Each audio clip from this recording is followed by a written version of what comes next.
فوج کے خیموں کے ڈھیر پڑے ہوئے ہیں، گھوڑا گاڑیاں بھی کھڑی ہیں اور ایسا سامان بے شمار پڑا ہے جسے فوراً آگ لگ سکتی ہے، مگر اس کے ارد گرد سنتری گھومتے پھرتے رہے ہوتے ہیں۔ وہاں سے رات کے وقت کسی کو گزرنے کی اجازت نہیں۔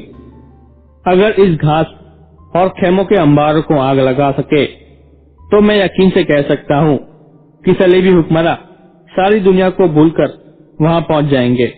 گھاس، کپڑے اور لکڑی کے شعلے آسمان تک جائیں گے، سارے شہر پر خوف طاری ہو جائے گا۔ آگ لگنے کے ساتھ ہی اگر تم زیادہ سے زیادہ گھوڑوں کو کھول دو تو وہ دوڑ کر ایسا بھاگیں گے کہ لوگوں کو کچلتے پھریں گے، مگر سوچنا یہ ہے کہ آگ کون لگائے گا، گھوڑے کون کھولے گا، اور آگ لگانے کے لیے وہاں پہنچا کس طرح جائے گا۔ فرض کر لو آگ لگ گئی، ایک نوجوان نے کہا، اور وہ عمارت بھی خالی ہو گئی تو ہمیں کیا کرنا ہوگا؟ میں ساتھ ہوں گا، برجیس نے جواب دیا۔ اس عمارت میں تم میرے بغیر نہیں جا سکو گے، وہاں میرے دو ساتھی موجود ہیں، وہ مجھے بتا دیں گے کہ لڑکیاں کہاں ہیں، مگر یہ بھی سوچ لو لڑکیوں کو اٹھا لائیں گے تو انہیں کہیں چھپانا بھی ہوگا، اور اس کے بعد کر کے مسلمانوں پر قیامت ٹوٹ پڑے گی۔ صلیبی یقین ہی نہیں کریں گے کہ یہ مسلمانوں کی سوا کسی اور کا کام ہو سکتا ہے۔ مسلمان پہلے کتنے کچھ آرام میں ہے، امام نے کہا۔ میں مشورہ دیتا ہوں کہ ہم یہ کام کر گزریں گے۔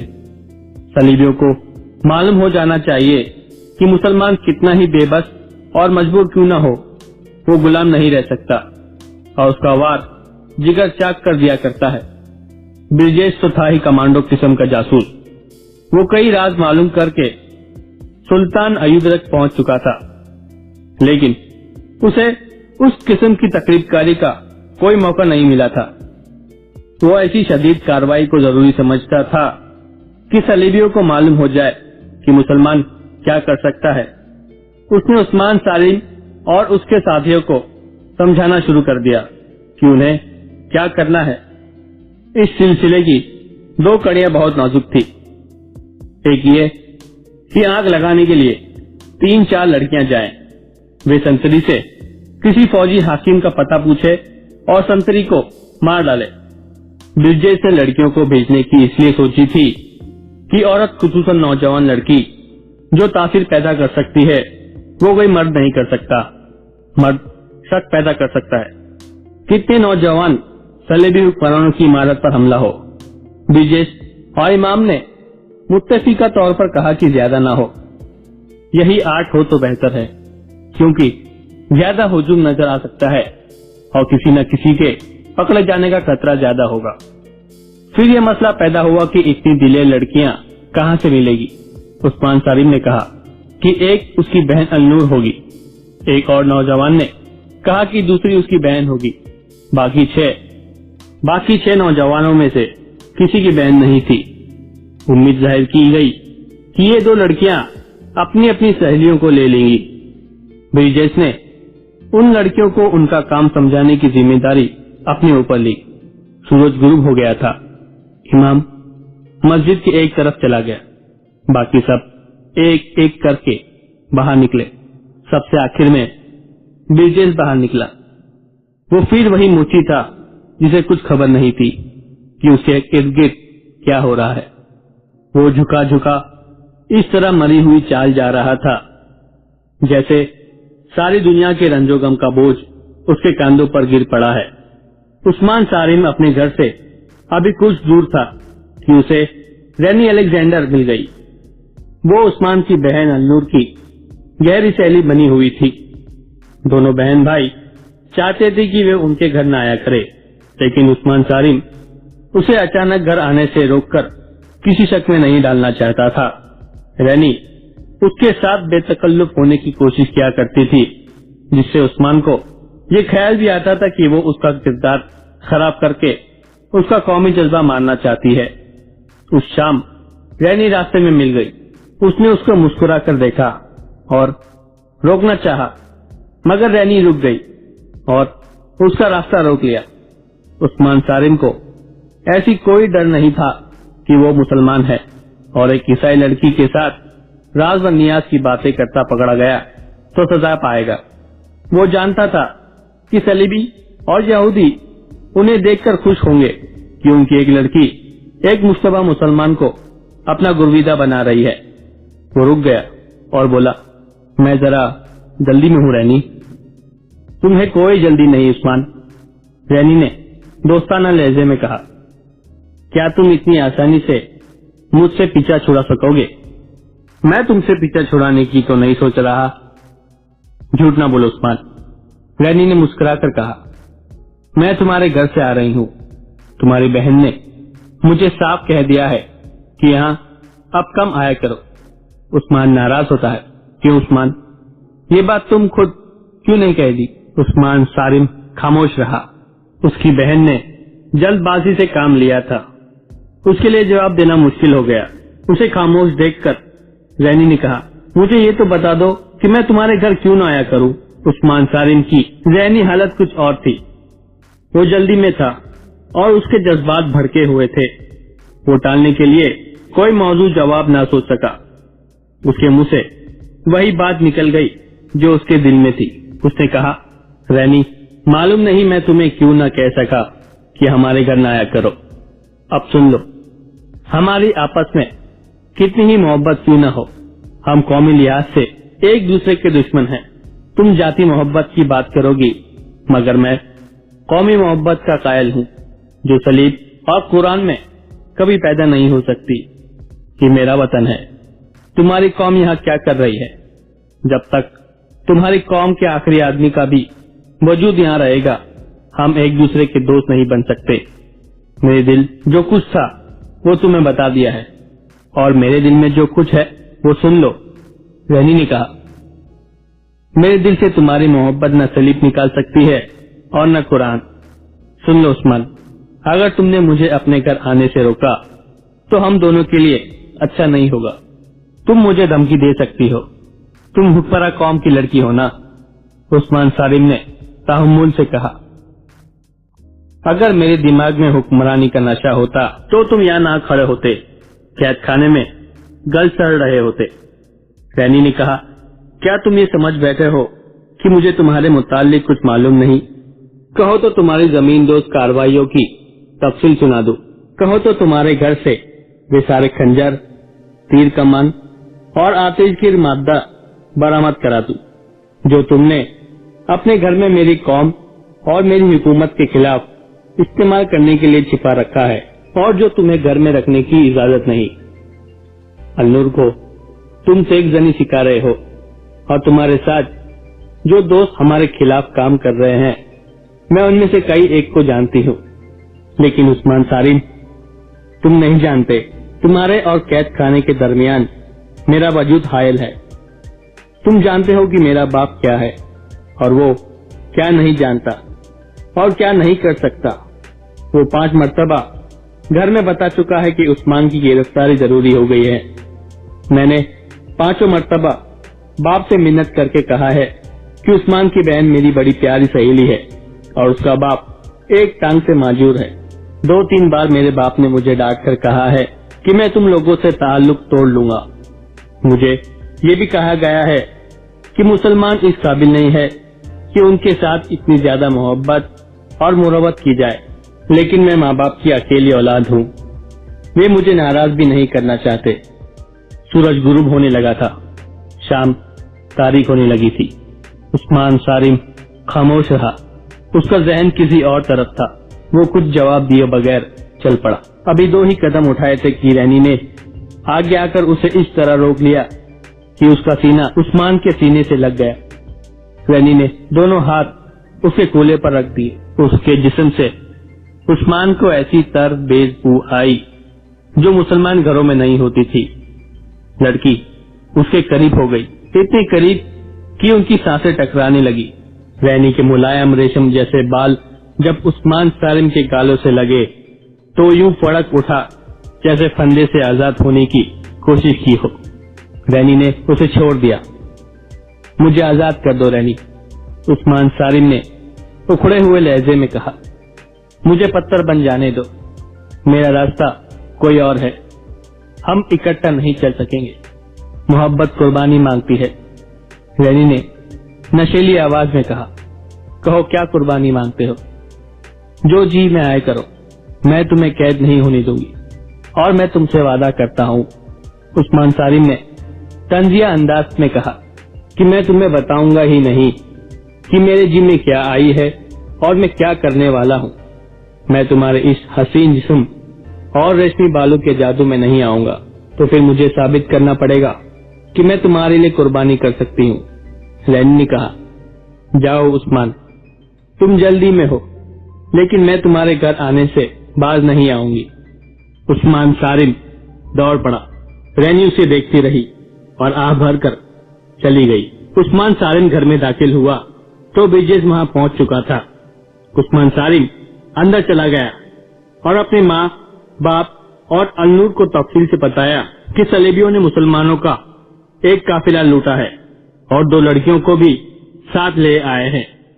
اس نے تمام تر واقعہ سنایا اور کہا کہ وہ اپنے ساتھیوں کے ساتھ ان لڑکیوں کو آزاد کرانے کے لیے جا رہا ہے اور اس مہم میں النور کی بھی ضرورت ہے۔ عثمان سالم کے باپ کی ٹانگ صلیبیوں کے خلاف جوانی میں لڑتے ہوئے کٹ گئی تھی اور وہ باقی عمر اس افسوس میں کاٹ رہا تھا کہ وہ جہاد کے قابل نہیں رہا۔ اس نے عثمان سے کہا، بیٹا، اگر تم نے اتنے خطرناک کام کا ارادہ کر لیا ہے تو مجھے یہ نہ سننا پڑے کہ تم نے اپنے ساتھیوں کے ساتھ غداری کی ہے۔ اس کام میں پکڑے جانے کا امکان زیادہ ہے۔ اگر تم پکڑے گئے اور تمہارے ساتھی نکل آئے تو جان دے دینا، اپنے ساتھیوں کے نام پتے نہ بتانا۔ میں تمہیں صلاح الدین ایوبی کی فوج کے لیے جوان کر رہا تھا، لیکن تمہاری بہن کی شادی کر کے تمہیں رخصت کرنے کی سوچی تھی۔ جاؤ اور میری روح کو مطمئن کرو۔ ایک بات اور سن لو، میں کسی سے یہ کہلوانا نہیں چاہتا کہ تمہاری رگوں میں سالم کا خون نہیں تھا۔ باپ نے بیٹی کو بھی اجازت دے دی۔ عثمان سالم نے اسے بتایا کہ برجس ڈیوڈی میں بیٹھا ہے اور وہ اس مہم کی کمان اور رہنمائی کرے گا۔ باپ ڈیوڈی میں برجس کے پاس چلا گیا۔ عثمان نے النور سے کہا کہ وہ فوراً اپنی 1 یا 2 سہیلیوں کو بلا لائیں جو اس کام میں شامل ہونے کی ضرورت رکھتی ہے۔ النور اسی وقت باہر نکل گئی اور ذرا سی دیر میں 2 سہیلیوں کو بلا لائی۔ اتنے میں عثمان سالم کا ایک ساتھی اپنی بہن کے ساتھ آ گیا۔ ایک ایک کر کے 7 جوان آ گئے۔ برجس نے لڑکیوں کو بتایا کہ وہ کس راستے سے کہاں جائے گی۔ راستے میں انہیں ایک سنتری روکے گا۔ لڑکیاں اسے پوچھے گی کہ اوپر کون سا راستہ جاتا ہے۔ وہ کہیں گی کہ شاہ رینال نے انہیں بلایا ہے، لیکن وہ غلط راستے پر آ گئی ہیں۔ ان میں سے ایک لڑکی نوکرانی کے بیس میں ہوگی جس کے سر پر سامان ہوگا۔ سنتری کو ختم کرنا ہوگا، پھر آگ لگانی ہوگی۔ آگ لگانے والا سامان نوکرانی کے سر پر ہوگا۔ گھوڑے اس طرح بندھے ہوئے ہوں گے کہ لمبے لمبے رسوں کے سرے زمین میں دبائے ہوئے ہوں گے اور گھوڑوں کی پچھلی ایک ٹانگ سے زنجیر یا رسی بندھی ہوگی جو رسوں سے گزاری ہوئی ہوگی۔ ان لمبے رسوں کو کھنجروں سے کاٹ دینا ہوگا۔ اگر چند ایک گھوڑوں کو کھنجر بھی مارنے ہوں گے تاکہ وہ منہ زور ہو کر بھاگ اٹھے۔ برجس نے لڑکیوں کو فوراً لباس اور حلیہ درست کرنے کو کہا اور ایک کو نوکرانی بنا لیا۔ اس کے منہ اور ہاتھوں پر مٹی اور سیاہی سی مل دی۔ پھر وہ عثمان سالم اور اس کے ساتھیوں کو ہدایت دینے لگا۔ وہ خود ان کے ساتھ جا رہا تھا۔ عثمان سالم کے باپ نے بھی انہیں کچھ مشورے دیے، پھر سب کو کھنجر دیے گئے۔ خاصا وقت گزر گیا تھا، لیکن برجس کہہ رہا تھا کہ ابھی شہر جاگ رہا ہے۔ اس جگہ کی رونق اس وقت جاگتی تھی جب شہر سو جاتا تھا۔ تیاریوں میں وقت گزرتا گیا اور روانگی کا وقت ہو گیا۔ سب کو اکیلے اکیلے جانا اور ایک طے شدہ مقام پر ملنا تھا۔ لڑکیوں کا راستہ الگ تھا۔ انہیں اندازاً بتا دیا گیا تھا کب انہیں آگ لگانی تھی۔ اس وقت برجس کی جماعت کو حملے کے مقام پر ہونا چاہیے۔ یہ بے حد نازک اور خطرناک مہم تھی جس میں وقت کی غلطی اور کسی کی کوئی بے احتیاطی سب کو ایک ایسے قید خانے میں ڈال سکتی تھی جو جہنم سے کم نہ تھا۔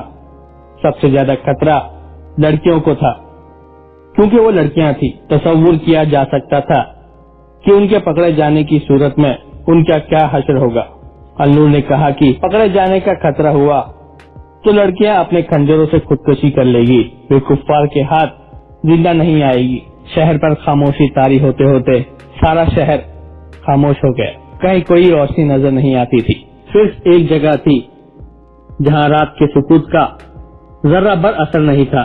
یہ وہ جگہ تھی جہاں صلیبیوں کی متحدہ کمان کا ہیڈ کوارٹر تھا۔ وہیں صلیبی حکمرانوں اور اعلیٰ کمانڈروں کی رہائش بھی تھی۔ یہ لوگ اس ہال میں ایک ایک کر کے آ چکے تھے جہاں وہ ہر رات شراب نوشی اور رقص کی محفل جمایا کرتے تھے۔ اس رات ان کا موضوع 2 نئی مسلمان لڑکیاں اور مال و اسباب تھا جو قافلے سے لوٹا گیا تھا۔ کسی نے پوچھا، یہ لڑکیاں کسی اور کام بھی آ سکتی ہے؟ اس کا جواب ایک فوجی کمانڈر نے یہ دیا کہ لڑکیاں بالغ ذہن کی ہے، اس لیے انہیں جاسوسی وغیرہ کے لیے استعمال کیا نہیں جا سکتا۔ ایک کی عمر 16-17 سال ہے اور دوسری کی 22-23 سال کی ہے۔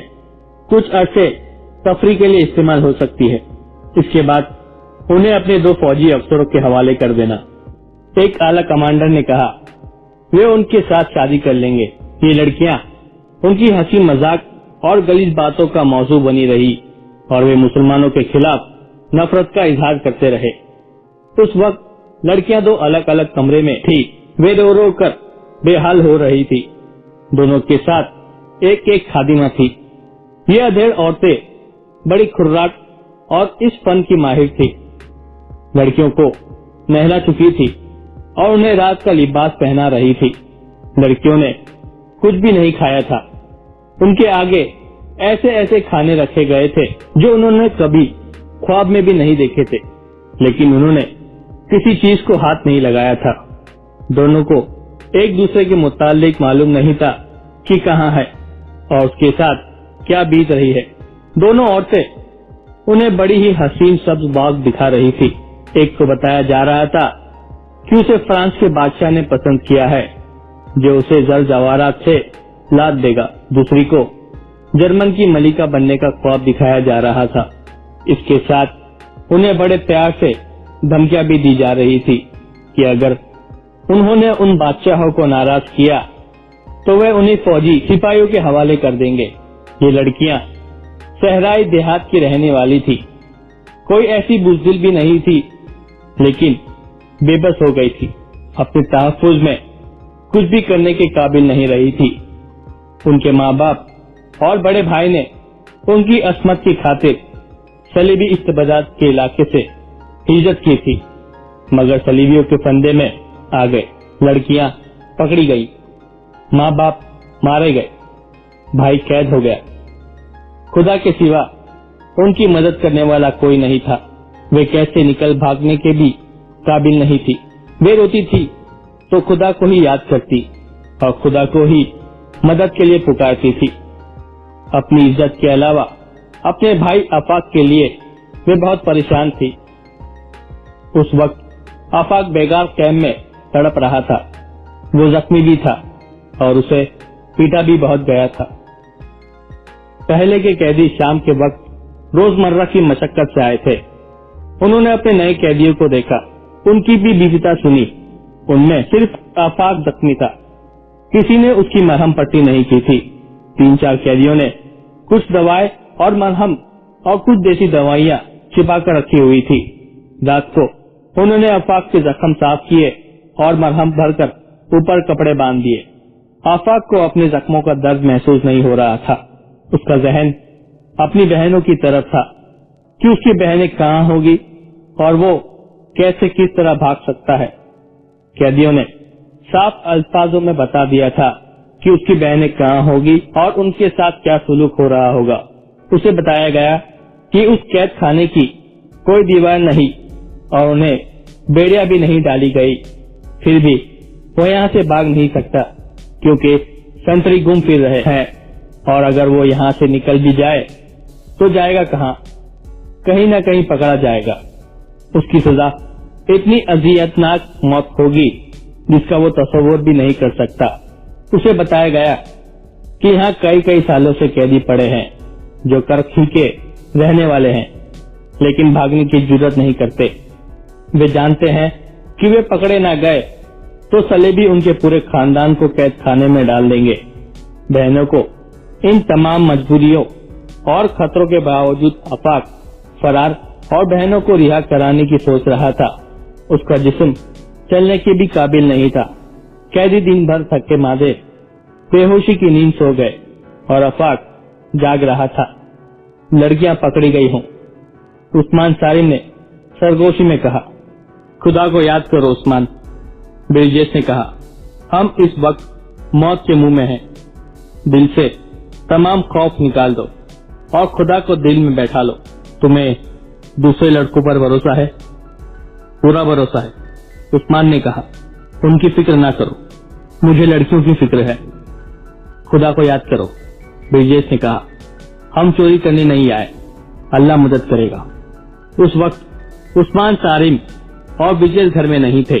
وہ اس عمارت سے جس میں لڑکیاں تھیں اتنی دور جھاڑیوں میں چھپے ہوئے تھے جہاں سے عمارت انہیں اپنے سر پر کھڑی نظر آ رہی تھی۔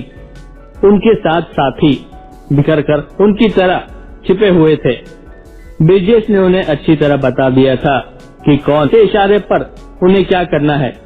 عثمان صارم کو ان 4 لڑکیوں کا غم تھا جو فوجی سامان اور گھاس کو آگ لگانے کے لیے گئی تھی۔ ان میں اس کی اپنی بہن النور بھی تھی۔ اس وقت تک آگ لگ جانی چاہیے تھی۔ توقع یہ تھی کہ اگر اسکیم کامیاب رہی تو آگ کے شعلے اٹھیں گے، پھیلیں گے۔ اس عمارت سے بھی کمانڈر آگ کی طرف بھاگیں گے، جو ایک قدرتی رد عمل تھا، کیونکہ فوجی سامان کو آگ لگ جانے کی صورت میں وہ اپنی محفل عیش و طرب میں مگن نہیں رہ سکتے تھے۔ ان کے جاتے ہی ان نوجوانوں کو عمارت پر ٹوٹ پڑنا تھا، مگر لڑکیوں کو گئے بہت وقت ہو گیا تھا۔ شاید سنتری نے انہیں روک کر واپس بھیج دیا ہوگا۔ لڑکیاں ابھی سنتری تک نہیں پہنچی تھی کیونکہ سنتری وہاں تھا ہی نہیں۔ سنتری کا نہ ہونا خطرہ تھا کیونکہ زندہ رہنے کی صورت میں وہ انہیں آگ لگاتے پکڑ سکتا تھا۔ لڑکیوں نے سنتری کو ڈھونڈنا شروع کر دیا۔ وہ خشک گھاس کے پہاڑوں جیسے ڈھیروں کے پاس سے گزر رہی تھی۔ اندھیرے میں انہیں خیموں کے انبار نظر نہیں آ رہے تھے۔ وہ اکٹتی جا رہی تھی۔ انہیں ایک جگہ ڈنڈے سے بندھی ہوئی مشال کا شعلہ نظر آیا۔ وہ ادھر چلی گئی۔ سنتری سامنے آ گیا۔ مشال کا ڈنڈا زمین میں گڑا ہوا تھا۔ سنتری نے مشال اٹھا لی اور لڑکیوں کے قریب آ کر انہیں روکا۔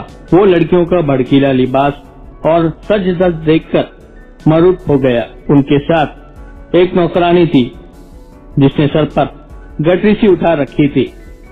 سنتری نے ان سے پوچھا کہ وہ کون ہے اور کہاں جا رہی ہے۔ معلوم ہوتا ہے کہ ہم غلط راستے پر آ گئی ہیں، النور نے بڑی شوق ہنسی سے کہا۔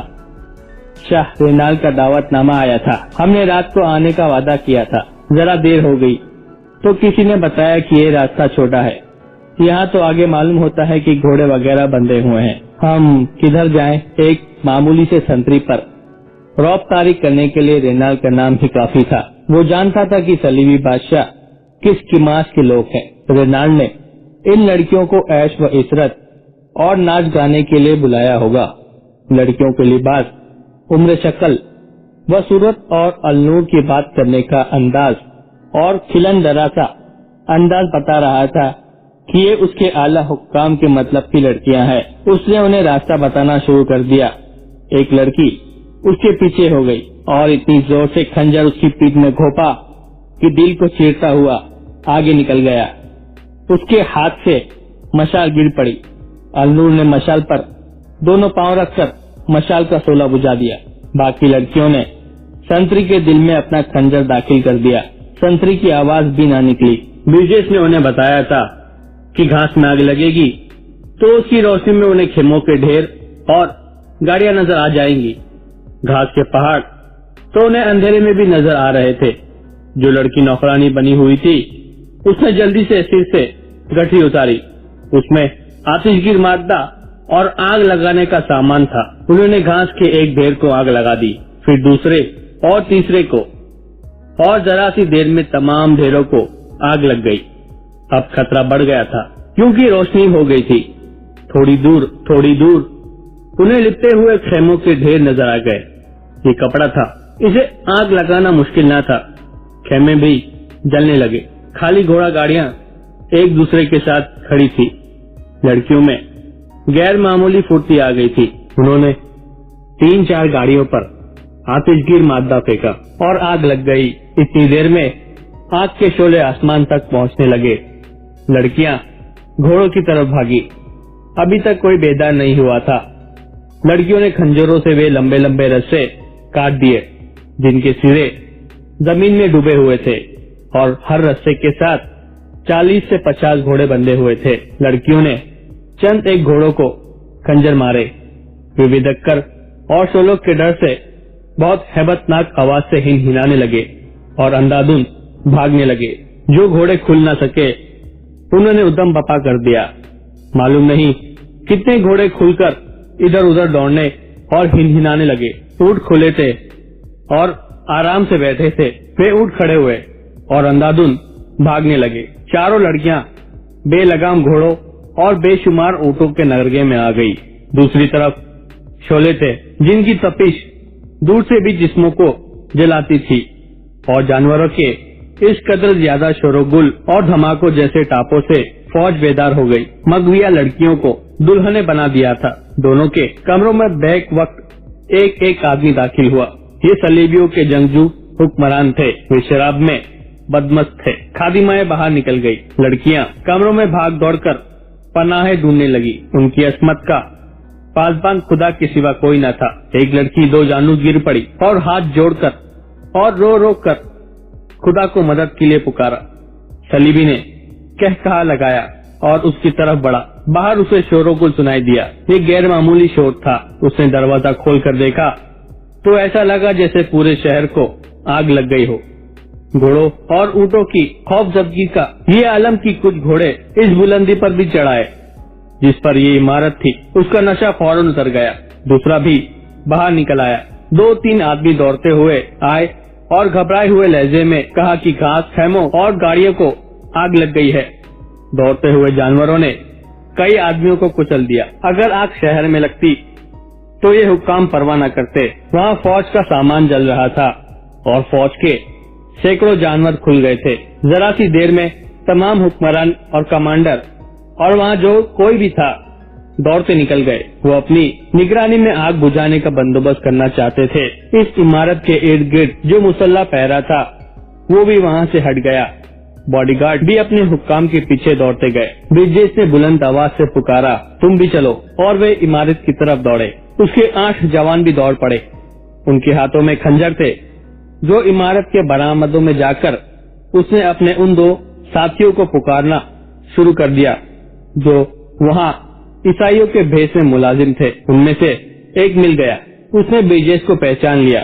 برجیس نے اس سے پوچھا کہ آج جو لڑکیاں یہاں لائی گئی تھی وہ کہاں ہے. اسے معلوم نہیں تھا. اس نے کمرے دکھا دیے اور خود بھی ساتھ ہو لیا. وہاں اب سہولیت یہ پیدا ہو گئی تھی کہ کوئی ذمہ دار آدمی موجود نہیں تھا. پیچھے نوکر چاکر رہ گئے تھے جو آگے جا کر بلندی سے آگ کا تماشا دیکھ رہے تھے. برجیس کی اسکیم پوری طرح کامیاب تھی. وہ ملازم کی رہنمائی میں ان کمروں میں جانے لگے جہاں لڑکیاں ہوتی تھی. وہاں برآمدوں میں کچھ لڑکیاں کھڑی تھی. ان میں بعض نیم بہرانہ تھی. ان سے پوچھا گیا کہ آج جو لڑکیاں آئی ہیں وہ کہاں ہیں. انہیں بھی معلوم نہیں تھا. آخر ایک کمرے میں گئے تو ایک لڑکی مل گئی. وہ کمرے میں دبکی ہوئی تھی.